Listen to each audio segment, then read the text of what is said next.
Graças a Deus, mais uma oportunidade dos nossos estudos às quartas-feiras, agradecendo a companhia de vocês, agradecendo o amparo do nosso grupo espírita Allan Kardec por meio dos seus benfeitores espirituais. Nós desejamos que esta noite possa transcorrer num ambiente de muita paz e harmonia entre todos nós, encarnados e desencarnados. Para iniciar as tarefas desta noite, eu peço para Rita Ser Maria fazer a prece de abertura para nós. Por favor, Rita. Boa noite a todos. Boa noite. Vamos elevar o nosso pensamento até Deus, nosso Pai, até o nosso Mestre Jesus, aos bons amigos espirituais, à equipe espiritual da nossa casa de oração. E com esse pensamento elevado, com o coração preenchido de paz, de amor, de harmonia, pedimos, Senhor, derrama suas bênçãos de balsamizadoras e curadoras sobre todos os vossos filhos necessitados de auxílio. Abençoe a cada um de nós, encarnados e desencarnados, que nos encontramos nesta reunião de estudo, Senhor. Permita, Pai, que os bons amigos espirituais nos auxiliem no entendimento, nas leituras, na compreensão dos seus ensinamentos, Senhor.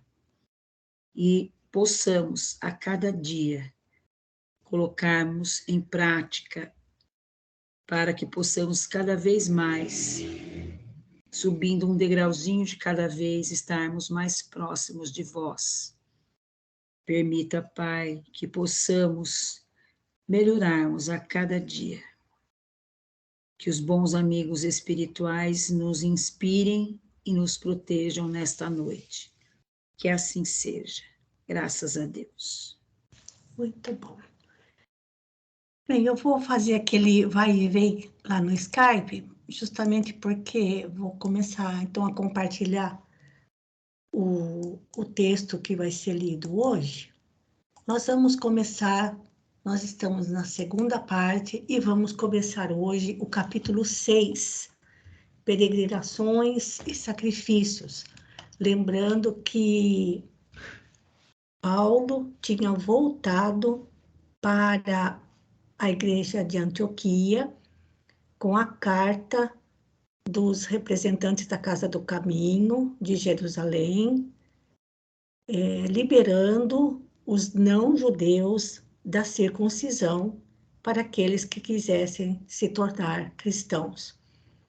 E ali eles já começaram a se planejar para novas viagens, não somente com o objetivo de levar o evangelho às comunidades não judeus, né, aos não judeus, aos povos pagãos, aos gentios, e também, ao mesmo tempo, angariar recursos para a Casa do Caminho, para que a Casa do Caminho pudesse viver, ou melhor, pregar o Evangelho de forma mais livre, sem ficar dependendo das exigências dos judeus cristãos ricos que auxiliavam financeiramente, mas, por outro lado, impunham condições na prática cristã. Então, tanto Pedro quanto Paulo compreendiam, e outros compreendiam perfeitamente a liberdade para a vivência do Evangelho, mas lá em Jerusalém as coisas estavam complicadas para o pessoal da Casa do Caminho. Então, agora, as peregrinações de Paulo e outros teriam duplo objetivo, né? Ensinar o Evangelho e angariar recursos financeiros para a Casa do Caminho. Então, eles retornaram em Antioquia e se separaram. Barnabé e seu sobrinho, João Marcos, iriam para a ilha de Chipre passando nas comunidades cristãs fundadas naquela ilha. E Paulo, na companhia de Silas, um novo companheiro, iriam novamente voltar para a Turquia, repassando pelos mesmos locais onde Paulo havia passado na sua primeira viagem. Então vamos adiante, gente, porque nós também agora vamos sempre estar recorrendo aqui aos mapas para a gente se situar, né? Então vamos começar a leitura com a Celina. Por favor, Celina. Capítulo 6, Peregrinações e Sacrifícios. Em companhia de Silas, que se harmonizara com as suas aspirações de trabalho, o ex-rabino partiu de Antioquia, internando-se pelas montanhas e atingindo sua cidade natal, depois de enormes dificuldades. Breve, o companheiro indicado por Simão Pedro habituava-se com o seu método de trabalho. Silas era um temperamento pacífico, que se enriquecia de notáveis qualidades espirituais, pelo seu devotamento integral ao Divino Mestre. Paulo, por sua vez, estava plenamente satisfeito com a sua colaboração. Palmilhando longos e impervios caminhos, alimentavam-se parcamente, quase só de frutas silvestres eventualmente encontradas. O discípulo de Jerusalém, todavia, revelava alegria uniforme em todas as circunstâncias. Antes de atingir Tarso, pregaram a boa nova no curso mesmo da viagem. Soldados romanos, escravos misérrimos, caravaneiros humildes, receberam de seus lábios as confortadoras notícias de Jesus. E não poucos escreveram, à pressa, uma que outra das anotações de Levi, preferindo as que mais se ajustavam ao seu caso particular. Por esse processo, o Evangelho difundia-se cada vez mais, enchendo de esperança os corações. Na cidade do seu berço, mais senhor das convicções próprias, o tecelão que se consagrara a Jesus espalhou a mãos cheias os júbilos do Evangelho da Redenção. Muitos admiraram o conterrâneo, cada vez mais singularmente transformado. Outros prosseguiram na tarefa ingrata da ironia e do lamentável esquecimento de si mesmo. Paulo, no entanto, sentia-se forte na fé, como nunca. Defrontou a velha casa em que nascera, reviu o sítio ameno onde brincara os primeiros tempos da infância. Contemplou o campo de esportes onde guiara sua bina romana. Mas exumou as recordações sem sofrer a influência depressiva, porque tudo entregava ao Cristo como patrimônio, em cuja posse poderia entrar mais tarde, quando houvesse cumprido seu divino mandato. Depois de breve permanência na capital da Cilícia, Paulo e Silas procuraram alcançar os cumes do Tauro, empreendendo nova etapa da rude peregrinação em começo. Isso. Aí vamos dar uma paradinha, Celina, porque às vezes Emmanuel, ao invés de utilizar o nome das cidades, utilizava o nome das regiões. Então, Cilícia era o local, era a região onde ficava a cidade de Tarso. Eu vou mostrar o mapa aqui no PowerPoint, gente. Vocês só digam para mim se... Espera um pouquinho. Aqui, ó.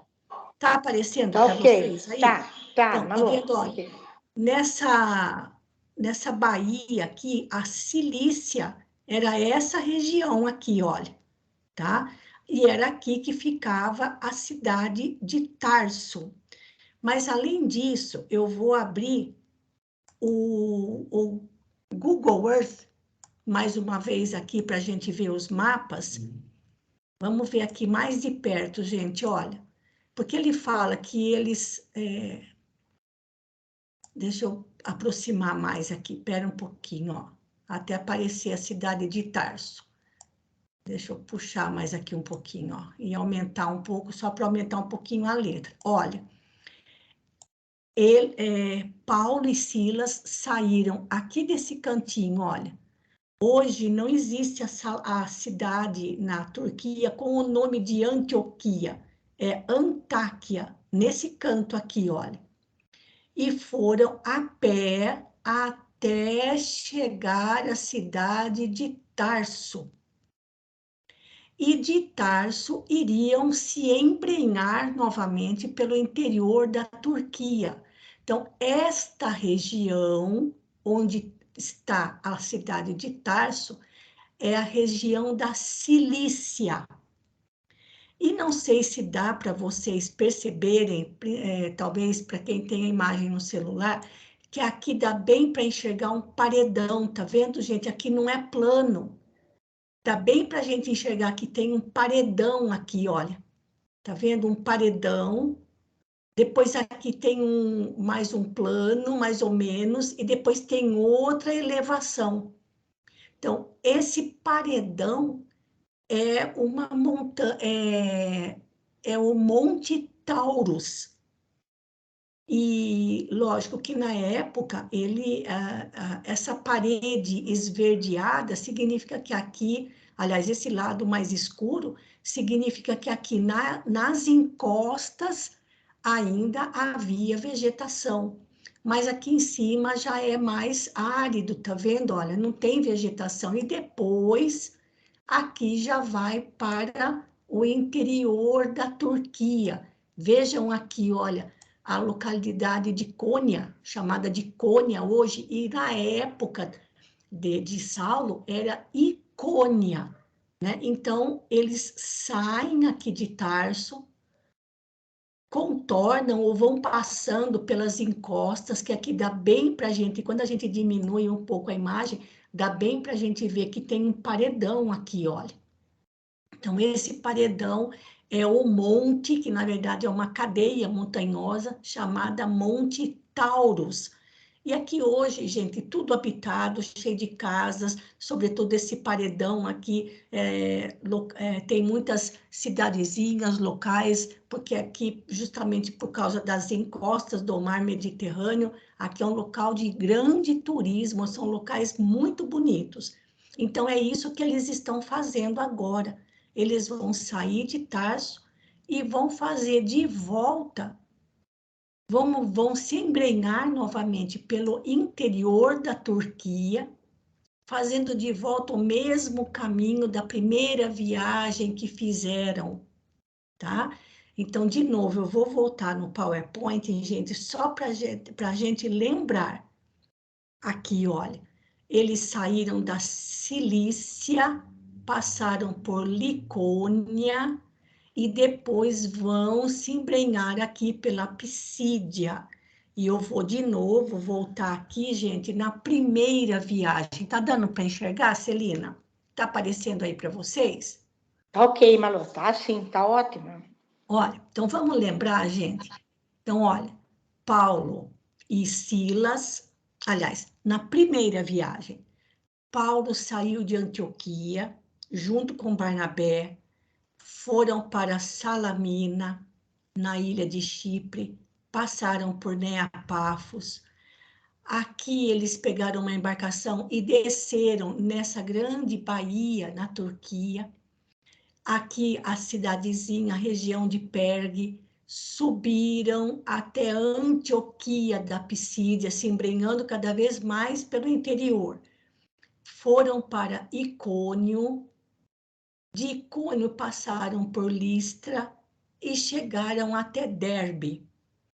Quando chegaram até Derbe, estavam extremamente abatidos e doentes, demoraram 6 meses para se recuperarem fisicamente. Ficaram em Derbe durante 1 ano e depois fizeram a viagem de volta, passando pelas mesmas localidades onde fundaram pequenas comunidades cristãs. Quando chegaram em Pergue, que aqui tem o porto, aí pegaram uma embarcação e voltaram para Antioquia. Agora, na segunda viagem, eles vão fazer o caminho que fizeram na primeira viagem para começar. Então, eles estão em Tarso, aqui, olha, estão em Tarso, subiram, tá vendo aqui, dá bem para ver que aqui tem uma elevação por pelo desenho, dá para ver que é uma elevação, não é um lugar plano, e vão se embrenhar novamente pelo interior da Turquia. Mas os planos de Paulo eram uns, e os planos da espiritualidade para ele eram outros, tá bom? Então, vamos ir descobrindo ao longo do texto, antes de mostrar o mapa da segunda viagem, para mostrar até onde eles foram dessa vez, tá? Então, tudo aqui, gente, é o interior da Turquia, tá bom? Então, vamos voltar ao texto. Pode continuar, Celina. Então, lembrando, né? Olha, eles saíram de Tarso, na região da Cilícia, subiram lá o Monte Taurus. Foi uma peregrinação sempre muito difícil, né, gente? Pode continuar, Celina, aqui, ó, noites ao relento. Noites ao relento, sacrifícios numerosos, ameaças de malfeitores, perigos sem conta foram enfrentados pelos missionários, que, todas as noites, entregavam ao Divino Mestre os resultados da recolta e, pela manhã, rogavam à sua misericórdia não lhes faltasse com a valiosa oportunidade de trabalho, por mais dura que fosse a tarefa diária. Cheios dessa confiança ativa, chegaram a Derbe, onde o ex-rabino abraçou comovidamente os amigos que ali chegara a fazer, após a dolorosa convalescença, quando da primeira excursão. Isso, só um instantinho para eu mostrar aqui, Celina, ó. Olha lá, olha. Saíram de Tarso, subiram pelo Monte Tauro e chegaram a Derbe, né? Então, vamos lá. O Evangelho continuava a estender seu raio de ação em todos os setores. Profundamente sensibilizado, o convertido de Damasco, no desdobramento natural do serviço, começou a obter notícias da ação de Timóteo. O jovem filho de Eunice, pelo que lhe informavam, soubera enriquecer de maneira prodigiosa os conhecimentos adquiridos. A pequena cristandade de Derbe já lhe devia grandes benefícios. Por mais de uma vez, o novo discípulo ali acorrera em missões ativas. Disseminava curas e consolações. Seu nome era abençoado de todos. Cheio de júbilo, após o término de suas tarefas naquela cidade pequenina, o ex-rabino demandou Listra com ansiedade carinhosa. Vamos ver lá no mapa de novo. Olha lá, saiu de Derbe, foi para Listra, onde moravam Eunice, mãe de Timóteo, e Lídia. E lembrando, gente, foi em Listra que Paulo foi apedrejado. E foi justamente Timóteo que cuidou dele, enquanto ele esteve desacordado, até procurar ajuda, até conseguir ajuda para ele ser removido da onde ele tinha sido jogado. Né? Ele tinha sido jogado no lixão da cidade. Pode continuar, Celina. Tudo isso a gente já viu, né? Pode continuar. Lloyd o recebeu, bem como a Silas, com a mesma satisfação da primeira vez. Todos queriam notícias de Barnabé, que Paulo não deixava de fornecer, solícito e prazenteiro. Na tarde desse dia, o convertido de Damasco abraçou Timóteo com imensa alegria, a transbordar-lhe da alma. O rapaz chegava da faina diária junto dos rebanhos. Em breves minutos, Paulo conhecia a extensão dos seus progressos e conquistas espirituais. A comunidade de Listra estava rica de graças. O moço cristão conseguira a renovação de muita gente. 2 judeus dos mais influentes na administração pública, destacados entre os que promoveram a lapidação do apóstolo, eram agora seguidores fiéis da doutrina do Cristo. Cuidava-se da construção de uma igreja, onde os doentes fossem amparados e as crianças abandonadas encontrassem um ninho acolhedor. Paulo regozijou-se. Naquela mesma noite, houve em Listra grande assembleia. O apóstolo dos gentios encontrou uma atmosfera carinhosa que lhe prodigalizava grande conforto. Expôs o objetivo de sua viagem, revelando suas preocupações pela difusão do Evangelho e acrescentando o assunto pertinente à Igreja de Jerusalém. Como em Derbe, todos os companheiros contribuíram com o possível. Paulo não cabia em si de contentamento, observando o triunfo tangível do esforço de Timóteo nas camadas populares. Aproveitando sua passagem por Listra, a bondosa Lorde confidenciou-lhe suas necessidades particulares. Ela e Eunice tinham parentes na Grécia, por parte do pai do seu neto, os quais lhes reclamavam a presença pessoal, a fim de que não lhes faltassem com os socorros afetuosos.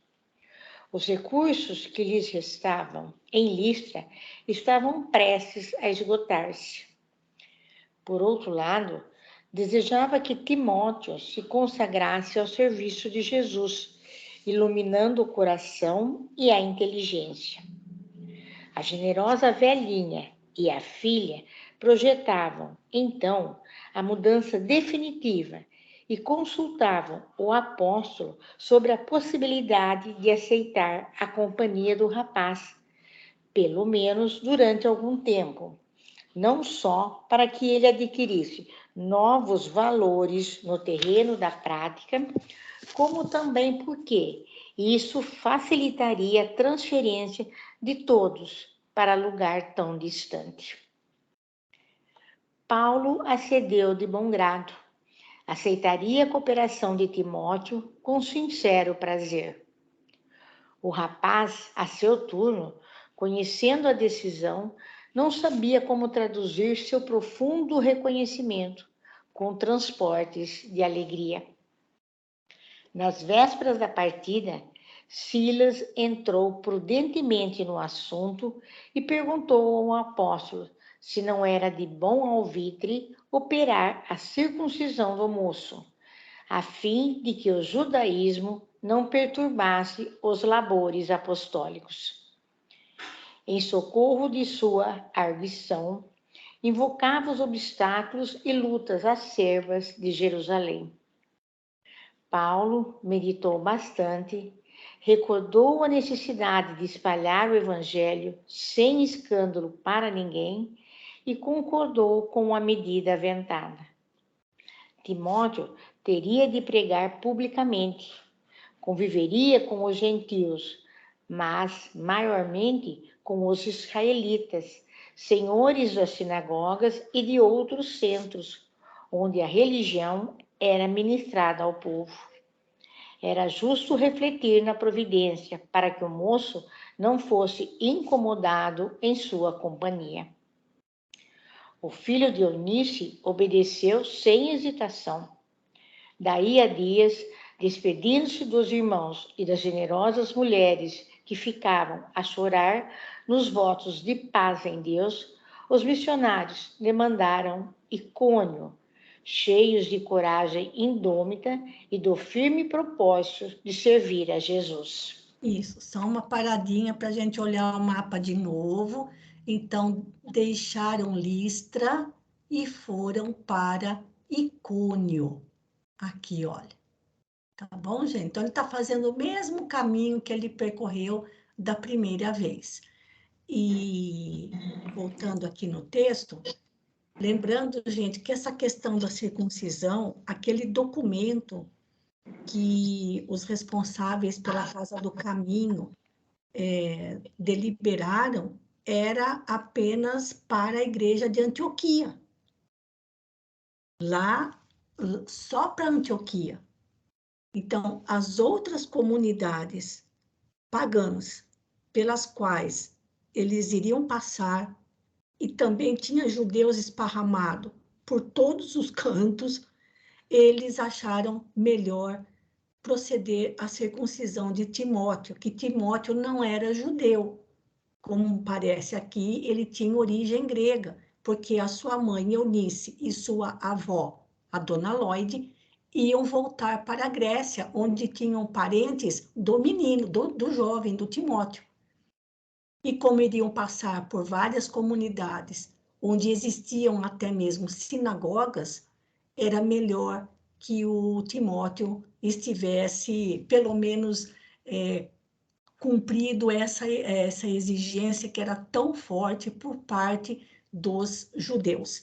E aí, como sempre, né, as mulheres ficavam a chorar, e parece que isso é algo que continua acontecendo até hoje, né, que os homens saíam e continuam, os nossos entes queridos continuam saindo para demandar as suas próprias vidas, e as mulheres ficam a chorar nos votos de paz em Deus. E aí foram na direção de Icônio, onde também haviam fundado uma pequena comunidade cristã. Então, mais um pouquinho, Celina. No espírito amoroso de pregação e fraternidade, dilatando o poder do Evangelho Redentor sobre as almas e jamais esquecendo o auxílio à Igreja de Jerusalém, os discípulos visitaram todas as pequeninas aldeias da Galácia, demorando-se algum tempo em Antioquia da Psídia, onde trabalharam, de algum modo, para se manterem a si mesmos. Isso, só mais um pouquinho aqui, vamos voltar no PowerPoint, gente, que é importante a gente ver aqui no mapa, olha. Vamos voltar aqui primeiro, pera aqui, olha. Eles estavam agora em Icônio e depois Antioquia da Psídia. Então, esta região era a da Psídia. Então, vamos lá, olha. Aqui, ó, Psídia. E quando ele fala da Galácia, mais ao norte, apesar de que aqui não está muito bem colocado, mas é bem aqui no interiorzão mesmo, né? Lá, Icônia, depois eles foram todo esse interior aqui, até chegarem em Antioquia da Psídia. Aqui, olha. Tá bom? Porque aqui ele fala, Paulo fala, Emmanuel fala da Galácia, mas são regiões no interior, aqui a Galácia é um pouquinho mais ao norte, pequeninas aldeias por onde eles passaram, certamente da primeira vez, até chegarem em Antioquia da Psídia, onde Paulo foi trabalhar num comércio de artefatos de couro, e Barnabé, na época, foi trabalhar como oleiro, né? E foi aí que começaram a amizade com Eustáquio, e acho que era Efraim, o nome daqueles que acabaram também se tornando cristãos. Então, só para lembrar que são regiões aqui mais para o meio, né? Vamos aqui, ó, no meio, o interior, bem aqui, mais aqui ao meio da Turquia, tá bom? Celina, vamos parando por aqui e vou passar agora para a Rita Ser Maria. Obrigada pela leitura. Você quer fazer algum comentário? Não, Malô. Obrigada, Celina. Vamos à frente, nós que agradecemos. É que, por enquanto, a leitura, assim, está mais tranquila, gente, porque é só descrevendo aí os andamentos aí de Paulo, Silas, e então agora Timóteo, que era jovem, passou a fazer parte do grupo junto com Paulo. Pode continuar. Paulo estava satisfeitíssimo. Seus esforços em companhia de Barnabé não haviam sido improfícuos. Nos lugares mais remotos, quando menos esperava, eis que surgiam notícias das igrejas anteriormente fundadas. Eram benefícios a necessitados, melhoras ou curas de enfermos, consolações aos que se encontravam em extremo desespero. O apóstolo experimentava o contentamento do semeador, que demonstra as primeiras flores como radiosas promessas do campo. Os emissários da Boa Nova atravessaram a Frígia e a Galácia sem perseguições de grande envergadura. O nome de Jesus era agora pronunciado com mais respeito. Só um pouquinho aqui, Rita. Vamos voltar lá de novo no nosso mapinha verde. A lá, Frígia, Galácia, tudo aqui no interiorzão da Turquia, mas no meio da Turquia, por enquanto, tá bom? Então, pode continuar. O nome de Jesus era agora pronunciado com mais respeito. O ex-rabino continuava em franca atividade para a difusão do evangelho na Ásia, quando, uma noite, após as preces habituais, ouviu uma voz que lhe dizia com amoroso acento: Paulo, sigamos adiante, levemos a luz do céu a outras sombras. Outros irmãos te esperam no caminho infinito. Era Estevão, o amigo de todos os minutos, que, representando o Mestre Divino junto do apóstolo dos gentios, o concitava a semeadura noutros rumos. Só um comentáriozinho aqui, Rita. Nós vamos ver a partir de agora, gente, o quanto a espiritualidade, mais especificamente Estevão, ia conduzindo Paulo, no sentido de que Paulo queria ir para um lugar, mas as circunstâncias levavam ele para outros lugares, né? E o quanto às vezes isso acontece na vida da gente, né? Que a gente tem alguns propósitos de fazer tal coisa e a espiritualidade vai empurrando a gente para outras coisas, outras tarefas, até a gente descobrir o que realmente estava reservado para nós. Era o que estava começando a acontecer, porque na cabeça de Paulo, o plano inicial dele qual era? Passar por todas aquelas localidades onde ele havia feito a primeira viagem e depois, com o dinheirinho arrecadado, voltar para Jerusalém e levar o dinheiro para a casa do caminho. Então, até então, eles estavam naquela região de Antioquia da Pisídia, né? Então, vamos ver o que esse sonho já começou a mexer com os planos de Paulo. Pode continuar. O valoroso emissário das verdades eternas compreendeu que o Senhor lhe reservava novos campos a desbravar. No dia seguinte, informando Silas e Timóteo do sucedido, concluía inspirado: Tenho, assim, que o Mestre me chama a novas tarefas. É justo. Aliás, reconheço que estas regiões já receberam a semente divina. E acentuava depois de uma pausa. Desta vez, já não encontramos muitas dificuldades. Antes, com Barnabé, experimentamos as expulsões, o cárcere, os açoites, o apedrejamento. Agora, porém, nada disso aconteceu. Quer dizer que por aqui já existem bases seguras para a vitória do Cristo. É preciso, portanto, caminhar para onde se encontrem os obstáculos e vencê-los, para que o Mestre seja conhecido e glorificado, pois nós estamos numa batalha e é necessário não desprezar as frentes. Só um instantinho, Rita. Gente, olha a diferença da postura de Paulo e a nossa.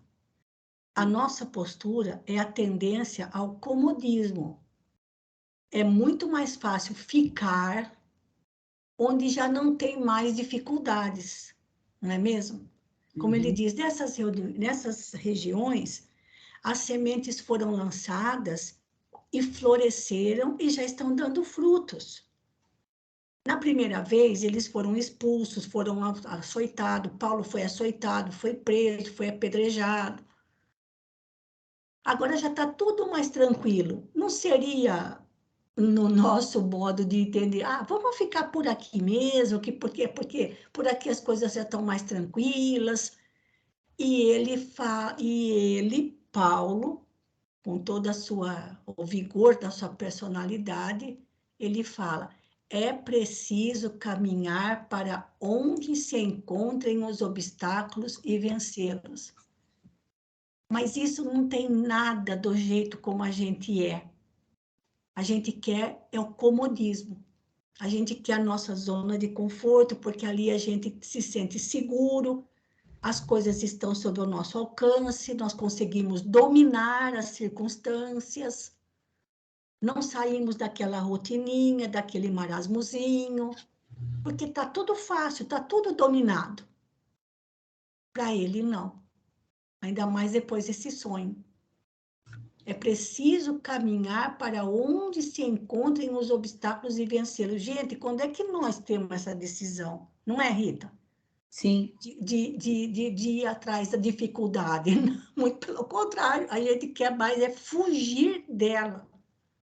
Mas Já está tudo dando certo, por que mexer, né? Por que mexer? O time está ganhando, vamos ficar quietinho por aqui. Mas tinha um objetivo, Sim. que o mestre seja conhecido e glorificado.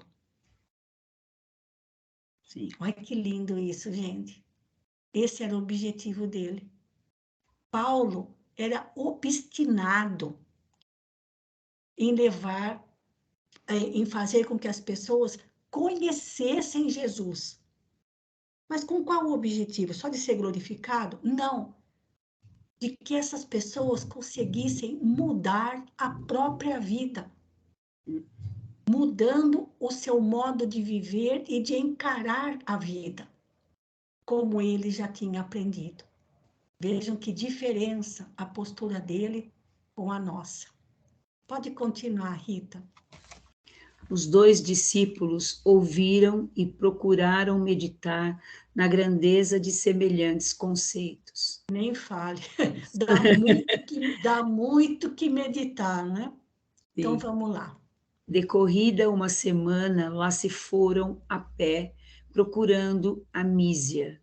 Vamos ver, ele fala aqui só para aproveitar aqui, ele fala da Mísia e da Bitínia. Vamos voltar naquele mapinha verde. Aqui, olha, Mísia e Bitínia. Ou seja, eles estão indo mais para o lado da Grécia, porque Istambul, gente, fica bem aqui, ó. Fica bem nesse cantinho que eu estou apontando aqui, olha. Então, esse lado, e como está escrito aqui, olha, esse canto aqui, olha, esse lado da Turquia, naquela época, era domínio grego. E aqui ainda era a parte que pertencia realmente à Turquia. Então, eles iam sair de Antioquia, vamos aqui, ó. Eles iam sair daqui da Antioquia, da Psídia, iriam para esse canto aqui em cima, olha, mais ao noroeste da Turquia. Aqui fica Istambul. E para esse lado é a Grécia. Certo? Então, vamos lá. Já deu para a gente se localizar. E a Bitínia, pera um pouquinho. Aqui, olha. A Bitínia também aqui, ó. Tá vendo? A região bem próxima aqui de Istambul. Eu não lembro como chama esse estreitinho aqui, que hoje tem uma ponte, né? Que liga esses dois cantinhos aqui. Então, vamos lá. Peraí, deixa eu abrir aqui de novo. Pode continuar. Decorrida uma semana, Lá se foram a pé para Mísia. No mapa tá Mícia, né? É Mícia, com 2 S's, isso. E, contudo, intuitivamente, Paulo percebeu que não seria ainda ali o novo campo de operações. Pensou em se dirigir para a Bitínia, mas a voz que o generoso apóstolo interpretava como sendo a do Espírito de Jesus sugeriu-lhe a alteração do trajeto, induzindo-o a descer para Troade. Isso, vamos lá no nosso mapinha verdinho. Aqui, olha, Troade já é bem para cá, gente, olha. Bem aqui, mas já aqui é Maregeu, né? Então, nada de subir para Bitínia. Você vai sair daqui, você vai continuar indo para o oeste, né? Você está indo para lá. Você tem que passar para o lado de lá. Você tem que sair da Turquia e passar para a Grécia. Essa era a história, na verdade. Tá bom, gente? Sim. Vamos lá. Chegados ao ponto do destino, acolheram-se cansadíssimos numa hospedaria modesta. E Paulo, numa visão significativa do Espírito, viu um homem da Macedônia, que identificou pelo vestuário característico, a acenar-lhe ansiosamente, exclamando: "Vem e ajuda-nos." Isso, agora vamos ver onde que é a Macedônia. E agora eu vou no Google Earth e vou sair daqui, gente. Olha, onde que eles estavam? Neste cantinho aqui, olha. Aqui era Troade, essa região aqui, olha.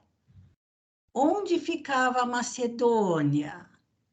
No norte da Grécia, né, gente? Então, de alguma maneira, eles iam ter que conseguir passar daqui para cá. Ou seja, né, é como se os protetores, o Estevão, tivesse empurrando Paulo, como dizendo, ó, tira o pé da Turquia, porque você tem uma outra tarefa do lado de lá. E o lado de lá era a Grécia, e ao norte da Grécia, a Macedônia.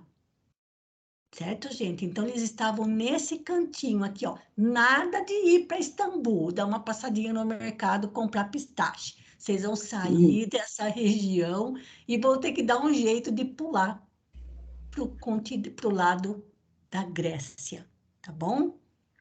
Vamos voltar no texto, então.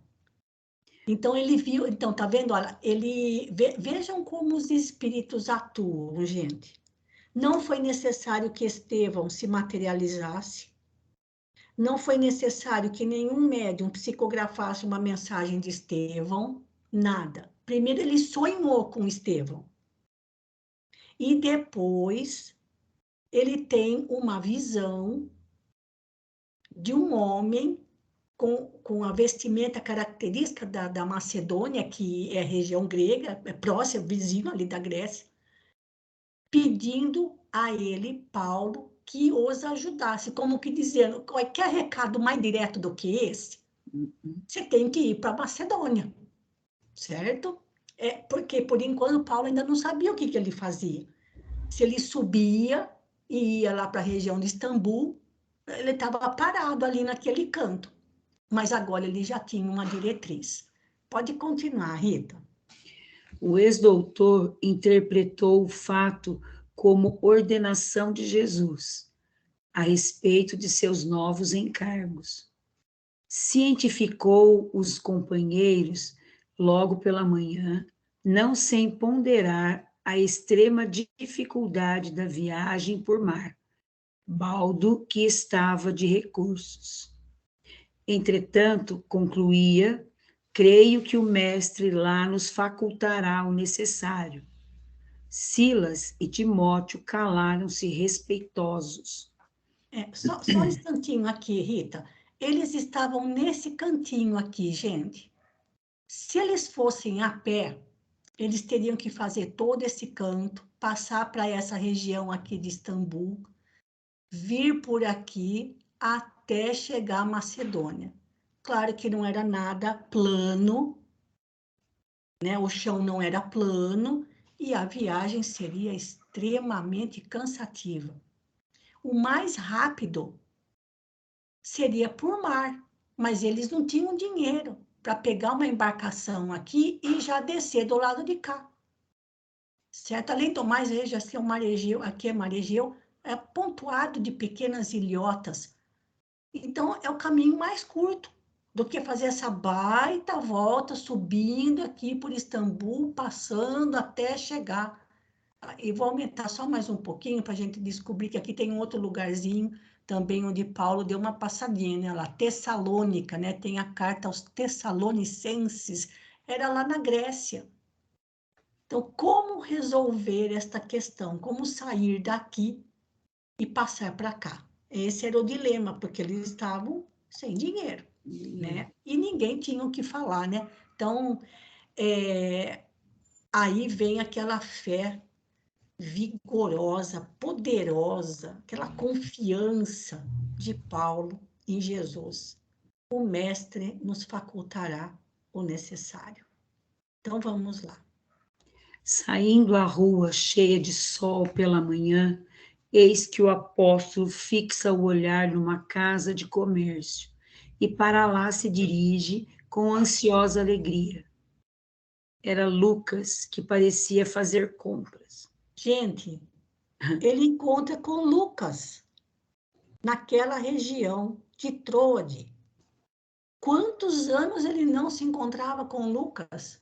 Ele conheceu Lucas na igreja de Antioquia. E foi Lucas que passou a designar os seguidores de Jesus como cristãos. E lá eles se separaram. Aí passou toda a primeira viagem de Paulo, depois a ida de Paulo para Jerusalém, volta para Antioquia, ou seja, já tinha passado uns 4, 5 ou mais anos sem ver Lucas. E eis que Paulo sai para dar uma voltinha, para conhecer a cidade, uma casa de comércio, e dá de cara com ele. Olha o que a espiritualidade faz trançando os paus. Ele poderia imaginar qualquer coisa na vida dele, menos encontrar com Lucas naquele lugar. E não acabou por aí a surpresa. Vamos em frente, Rita. O ex-rabino aproximou-se com os discípulos e bateu-lhe carinhosamente no ombro. Por aqui, disse Paulo com um grande sorriso. Abraçaram-se alegremente. O pregador do evangelho apresentou ao médico os novos companheiros, falando-lhe dos objetivos de sua excursão por aquelas paragens. Lucas, a seu turno, explicou que havia 2 anos era encarregado dos serviços médicos a bordo de grande embarcação ali ancorada, em trânsito para a Samotrácia. Vamos ver onde é a Samotrácia, que esse aqui eu esqueci de ver, gente. Tá aqui, ó. Eu vou aumentar, pera só um pouquinho que eu vou aumentar o tamanho dessa página aqui para enxergar melhor. Pera aí, ó. Ó, a Samotrá, eles estavam nesse canto, tá dando para enxergar, Rita? É que o mapa daí ele fica pequeno, ele fica meio embaçado, mas só para a gente ter uma ideia de que lugar é esse de que Lucas está falando. Olha, depois a gente vai lá na outra. Opa, aqui, ó. Aqui é onde eles estavam. A embarcação estava por esses cantos aqui, ó. Samotrácia é essa ilha aqui, olha. Acho que hoje nem tem mais o mesmo nome. Ah lá, ó. É aqui, ó. Eles estavam nesse cantinho e o navio estava ancorado aqui, porque tinha muitas ilhotas, né? Isso. Então, Lucas estava trabalhando. Deixa eu sair daqui agora, espera um pouquinho. Pronto, vamos voltar então. Olha lá. Lucas havia 2 anos como médico, ele estava encarregado dos serviços médicos a bordo de uma grande embarcação que estava ancorada em Troade e que iria passar pela Samotrácia, ou seja, estava indo para o lado da Grécia. Certo? Certo. Alguma dúvida, gente? É importante a gente se localizar, viu? Para Sim. saber para onde que Paulo tá caminhando, tá bom? Então vamos lá. Pode continuar. Paulo recebeu a informação com profundo interesse. Muito impressionado com o encontro, deu-lhe a conhecer a revelação auditiva do roteiro, bem como a vidência da véspera. E convicto da assistência do mestre naquele instante, falava com segurança. Estou certo de que o Senhor nos envia os recursos necessários na tua pessoa. Precisamos transportar-nos à Macedônia, mas estamos sem dinheiro. Quanto a isso, respondeu Lucas com franqueza, não te preocupes. Se não tenho fortuna, tenho vencimentos. Seremos companheiros de viagem e tudo pagarei com muita satisfação. Gente, isso no dia seguinte da visão que Paulo teve do homem da Macedônia. No dia seguinte, o problema estava resolvido. É. Aí a gente pode pensar, mas isso é porque eram eles, né? É porque eram eles que as coisas aconteciam desse jeito. Mas a fé que ele possuía, porque eles realmente não sabiam como resolver aquele problema. Estavam numa situação assim, materialmente, financeiramente zerados, né? Uhum. E eis que as coisas se resolvem de uma maneira que ele jamais poderia imaginar. Encontram-se com Lucas, a quem ele não via pelo menos há uns 5, 6 anos. Lucas estava trabalhando como médico de uma grande embarcação que ia sair do litoral ali, daquele cantinho ali da Turquia, e iria em direção da Grécia. É demais, né, gente? Alguém quer fazer algum comentário? Vamos em frente, então, que está tranquilo aqui a leitura, nós não temos, assim, grandes colocações, grandes discursos em torno do Evangelho, é mais a narrativa mesmo dos próximos, da próxima etapa daquele grupo de apóstolos. Pode continuar, Rita. A palestra prosseguiu animada, relatando o antigo hóspede de Antioquia, as suas conquistas para Jesus. Nas suas viagens, havia aproveitado todas as oportunidades em prol do Evangelho, transmitindo a quantos se lhe aproximavam os tesouros da Boa Nova. Quando contou que estava só no mundo, com a partida da genitora para a esfera espiritual, Paulo fez-lhe nova observação, acentuando. Só um instantinho, Rita. Sim. Aqui, Lucas está contando o que foi feito da vida dele depois que ele passou por Antioquia, onde tinha conhecido Paulo, né? Porque ele continuou pregando o evangelho.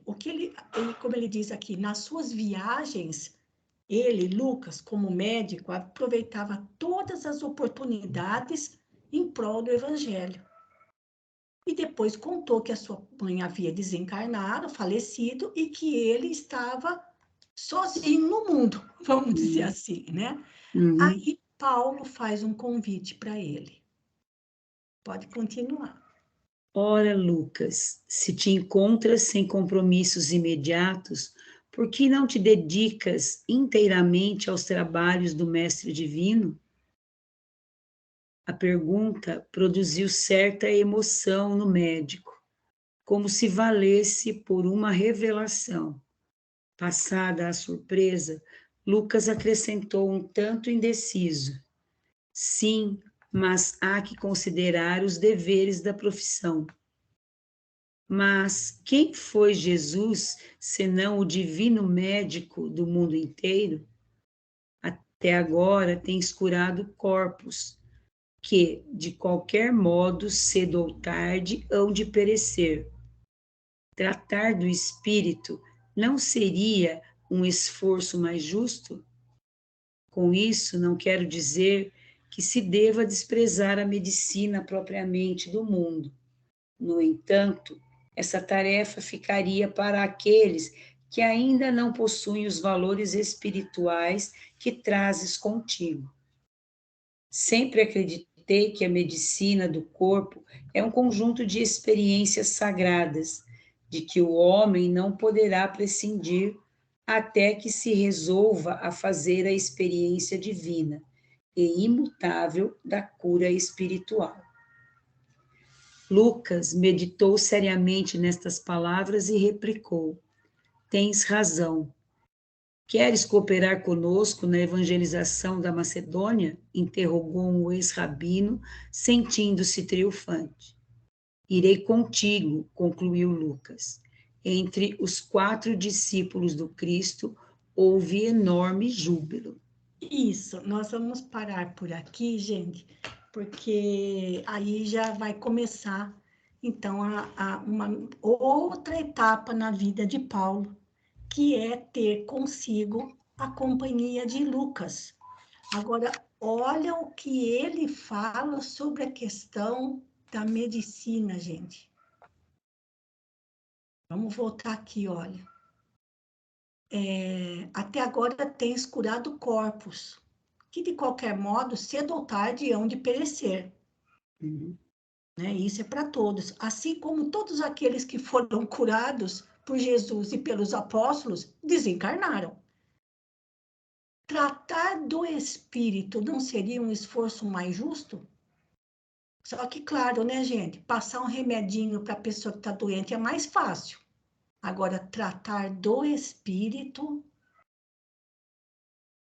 não é a mesma coisa. O remédio para o espírito é a vivência do evangelho. E aí ele fala da medicina do mundo, que ele sabe que é uma tarefa especial, né? Que considera como sendo um conjunto de experiências sagradas. Mas a medicina do corpo ainda é necessária porque nós ainda não alcançamos a cura espiritual. Porque quando estivermos curados espiritualmente, o corpo físico não mais sofrerá o que sofre hoje. Aliás, aí já nem precisaremos mais reencarnar. Olha que coisa. Não é? Então, não podemos abrir mão da medicina do corpo físico, até que a gente resolva fazer a experiência divina e imutável da cura espiritual. Quando estivermos curados espiritualmente e definitivamente. E que agora eram 4 a pregar o evangelho. Tá bom, gente? Olha que lindo isso, né? Então, nós paramos aqui no parágrafo 18. Deixa eu marcar para não me perder. E aí, nós já vamos para o encerramento. Pode falar. Um comentáriozinho aqui. Pode falar, Margarete. Desta cura do corpo, desculpe, desta cura do espírito, eu recomendo a releitura do Sabedoria de Emmanuel de hoje. Sim. É o perdão. Né? Aí está a cura do espírito. Pois é. Perdão e liberdade, né? Muito lindo. Eu vou sair daqui, então, gente, voltando para a página aqui do Skype. E finalizando, então, o nosso estudo dessa noite, eu peço para a Celina fazer a prece de encerramento para nós. Por favor, Celina. Vamos elevar nosso pensamento a Deus, ao Divino Mestre Jesus, agradecendo a maravilhosa lição da noite. Que exemplo de fé que Paulo nos proporciona. Mestre, perdoa-nos a nossa pequenez, o nosso comodismo. Ajuda-nos a libertarmos desta amarração, desta necessidade de matéria quanto sacrifício, quanto caminhar esses apóstolos de Jesus nos deram como exemplo. Grandes amigos do alto, ajuda-nos a ser a cada dia um pouquinho melhor, embora saibamos da grande distância entre esses nossos irmãos.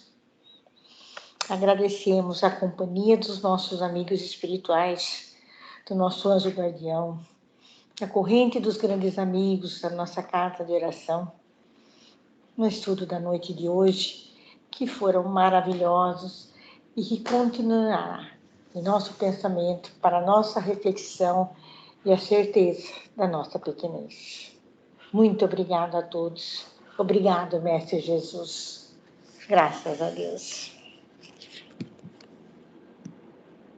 Então, queridos amigos, agradeço mais uma vez a companhia de vocês, desejando a todos uma boa noite, um bom descanso e até sexta-feira. Aliás, sexta-feira nós não vamos ter atividade nenhuma, tá bom? Mas aí eu passo um recadinho para todos, tá bom? Então, fiquem com Deus, um grande abraço, bom descanso.